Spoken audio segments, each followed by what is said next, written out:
ITV9. A new report on the top vacation spots in the country isn't sitting well with a few locals.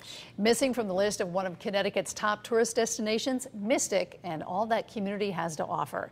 News 8's Tina Detelj reports. When you think of the Mystic area, you often think of tourism. Heck, there's even a tourist info center here. So why didn't this area make the list? That list put out by WalletHub.com ranks Connecticut cities and towns among the lowest for summer travel.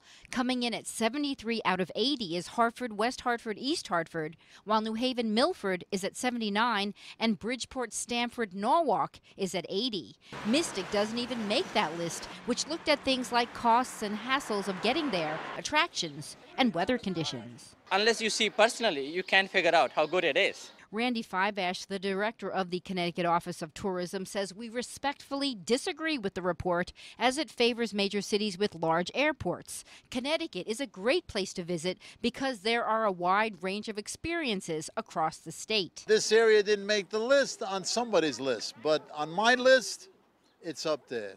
We've got shores to enjoy, coastal areas, we've got cozy cafes, restaurants, bars, you name it. Not to mention nice fun things where Victoria Ragsdale works. It's one of the popular downtown Mystic stores. Tourism is alive and well here. I mean, just ask, the people who come here from the Netherlands or France or Europe. While for some, Connecticut cities and towns like Mystic, Hartford, New Haven, and Bridgeport may be a stopover between Boston and New York, for others, they are a destination. In Mystic, Tina Detelj, News 8.